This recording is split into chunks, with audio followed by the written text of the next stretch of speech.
Saludos, el tema de hoy es traumatismos orales. Es un tema que va directamente relacionado a las principales alteraciones y patologías del sistema oral, ya que este se considera como la segunda causa de más visitas de un niño al consultorio dental. El traumatismo oral es quizás más común de los que nos podemos imaginar y es una causa probable de una futura infección, por lo que se considera como una urgencia dentro de la asistencia de la consulta dental, porque algo que ocurre en un momento, un trauma, un golpe, que puede provocar fracturas dentoalveolares, es decir, tanto del diente como del hueso, puede provocar situaciones graves en un futuro si no es tratado de la manera correcta. Es decir, que si un diente se sufre un golpe, este diente posiblemente provoque una degeneración pulpar que se convierta después en algo específico de dolor, de infección y por lo tanto, por esto se considera una urgencia. Entre las causas probables va a ser el estilo de vida moderno. Tenemos un tipo de vida rápido, donde hay mucho movimiento, hay muchas actividades, tenemos la práctica de deportes, esos contactos físicos sin la protección adecuada, los accidentes de tráfico que se están multiplicando y está considerado ahora mismo como una de las principales causas de muertes en nuestro país y de lesiones permanentes, un niño maltratado con estas situaciones de estrés intrafamiliar que se está viviendo y las situaciones de violencia a cualquier índole se ven reflejados en golpes en la boca que se reflejan generalmente con situaciones de laceraciones, de fracturas, que hay que poner atención. ¿Cuándo es más propenso a que ocurren estos tipos de accidentes y estos tipos de situaciones? En torno al primer año de vida, cuando el niño pasa de brazos a gatear y comienza a ponerse en dos pies, cuando comienza a pararse. En esta época, cuando el niño todavía está inestable, en la época del primer año de vida, que ya comienza a dar sus primeros pasitos, posiblemente tenga fracturas de dientes y golpes contusos sobre las superficies dentarias que se van a reflejar de maneras diferentes. La segunda probabilidad de ocurrencia va a ser entre los 6 y los 9 años, cuando ya el tipo de cuidado especial que tiene ese niño de sobreprotección, ya el niño es un poquito más independiente, ya tiene juegos más activos, ya interactúa más tanto con el medio ambiente, con otros amiguitos, hay juegos más pesados y también se reflejan en situaciones de accidentes y de traumas bucodentales. Y la tercera etapa de mayor ocurrencia es en la preadolescencia. Ya esas actividades físicas son más parecidas a la del nivel adulto, ya hay situaciones más violentas, ya se integran otros tipos de actividades, otros tipos de deportes, de actividades físicas, de compartir, donde se puede también ver reflejado en traumas en esa cavidad oral. Hay factores que generalmente predisponen a que un traumatismo provoque una situación de fractura. Entre estos tenemos, como ya hablamos en la oclusión, y hablamos de la clase 2 de Angle, división 1, cuando estos dientes están protruidos, cuando quedan sin protección del labio, cuando hay una incompetencia labial, cuando la persona respira normalmente por la boca y deja expuesto esos dientes, o cuando hay algunos defectos estructurales, llámese una melogénesis o dentinogénesis imperfecta, una caries muy avanzada, una restauración muy amplia o un diente endodónticamente tratado que no haya sido reforzado. Cualquier golpe directo, cualquier concusión, que así se llama el término correcto, que se dé sobre la superficie de estos dientes, puede provocar una fractura de manera que puede afectar estructuras diferentes de ese diente. Entre las características principales de los traumatismos orales encontramos que generalmente se ve afectada la pulpa y, como todos sabemos, ese paquete vasculonervioso está compuesto por un sinnúmero de elementos, entre ellas irrigación e inervación sanguínea, y al verse alterada este proceso normal, se puede traducir en una infección causada por la degeneración y la muerte de este sistema vascular. Cuando esto ocurre, puede verse reflejado generalmente a nivel periapical, con una zona que se va a ver oscura, es decir, radiolúcida, y posiblemente con un acceso o inflamación en toda el área. Cuando hay lesiones tanto en los tejidos duros y en la pulpa como en los tejidos periodontales, hay unas clasificaciones que sería importante manejar, porque dependiendo la gravedad de esto se va a clasificar de una manera diferente. Vamos entonces a tener, asimismo la vamos a clasificar y a dividir lesiones que solamente van a afectar al diente y sus tejidos, y vamos a ver lesiones que van a afectar a los componentes de la cavidad oral, es decir, a la parte de tejido blando y la parte de tejido óseo. Entonces vamos a comenzar a hablar de la clasificación en lesiones de tejidos duros y pulpa, y ustedes verán qué sencillo se realiza, porque lo vamos a ir mencionando dependiendo la capa del diente, el tejido del diente que ha sido afectado. Quizás la más sencilla de todos, como podemos ver en esta imagen, va a ser lo que se llama infracción o efracción de la corona, que no es más que cuando hay una concusión. Una concusión es un golpe fuerte, agudo, seco sobre la superficie del diente, y se puede agrietar. Generalmente se ve a nivel de esmalte y no pasa de ahí. Generalmente lo que se hace es simplemente una observación de ese diente, pero siempre, prácticamente nunca se toma ninguna medida. Incluso si podemos utilizar una luz intensa, la colocamos y nos vemos sobre un espejo, vamos a ver que muchas personas van a tener pequeñas grietas sobre la superficie del esmalte. Solamente en caso de que sea muy aguda esa pequeña fisura y se pueda comenzar a teñir ese diente, entonces se pondría una capa de un material restaurador, pero generalmente no se hace absolutamente nada más que un chequeo. No tiene ninguna consecuencia negativa. Cuando el golpe es más intenso, puede afectar la corona del diente y puede romper un poquito de esmalte o dentina. Por eso es tan común, o esmalte solamente. Entonces se considera una fractura coronaria sin complicación. Por eso es tan común ver personas que andan con fracturas de dientes y se acostumbran. Muchas veces no hay necesidad de hacer nada, solamente pulir un poquito si está muy rugoso. Si es un poquito más amplia esa fractura, se puede restablecer con una obturación, pero no pasa nada. Como el nombre lo dice, no hay ninguna complicación que no se pueda resolver con una simple restauración estética.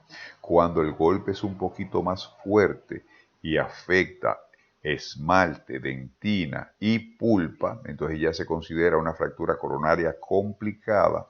Y entonces aquí se llama complicada porque al verse afectada la pulpa posiblemente pueda caer en un tratamiento endodóntico, y ya el proceso es diferente. Si no se le pone atención con una pulpa expuesta, ya sabemos las consecuencias negativas que podría traer esto a cambio. Y también podría darse una situación que el golpe incluya esmalte, cemento, dentina, y entonces se convierte en una fractura radicular que podría también, y también incluir la pulpa y ya sería más severa.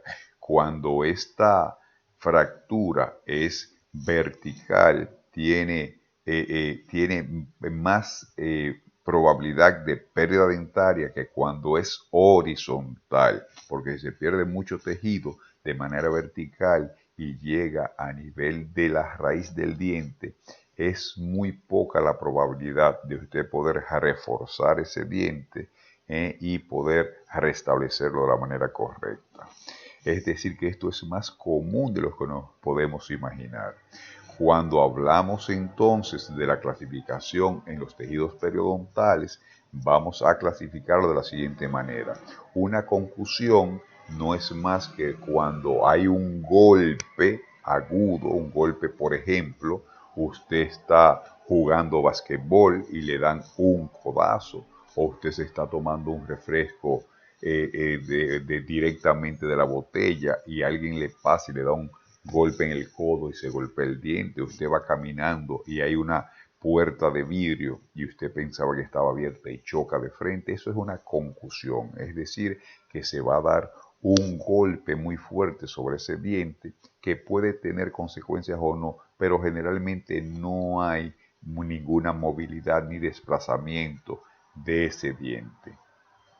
Cuando el golpe es un poquito más intenso y entonces ese golpe provoca que el diente se mueva, se floje un poquito en ese alvéolo dentario, se llama una subluxación. En el caso de que el diente reciba un golpe a nivel incisal y se desplace hacia adentro del alvéolo, se va a llamar lo que se llama una luxación intrusiva. En el caso contrario, cuando el golpe provoca que el diente se desplace ligeramente fuera del alvéolo y usted lo ve que está desplazado, que está más largo de donde debe de ir, entonces sin salirse del alvéolo se va a llamar luxación extrusiva. En el caso de que el golpe sea que mueva el diente hacia los lados, se va a llamar luxación lateral, y en el caso, y el más problemático de todos, sería cuando hay un desplazamiento, una salida completa del diente del alvéolo, que puede caer o dentro de la boca o puede caer al suelo y se va a llamar abulsión, lo que nos va a llevar a nosotros a actuar inmediatamente para tratar de resolver esa situación. Entonces, como vemos, estas clasificaciones, simplemente dependiendo el tejido afectado o la forma que afecte el tejido periodontal, se va a clasificar de una manera u otra. Entonces tenemos que cuando una persona sufre una abulsión, es decir, la salida de un diente de su alvéolo, tenemos un mecanismo de tratar de que ese diente no se pierda definitivamente.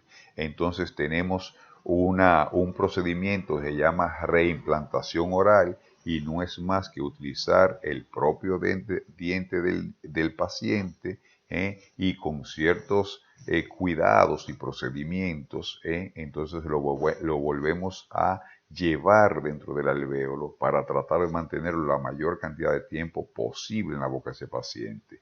Entonces, cuando yo tengo un diente que sufre esa salida del alvéolo, voy a tener que tener en cuenta varias cosas. Ya ustedes están a un nivel de mitad de la carrera. Si están en un sitio y se provoca un accidente, a ustedes que tienen que llamar, entonces usted tiene que saber lo que debe hacer para solucionar este problema, y es muy fácil.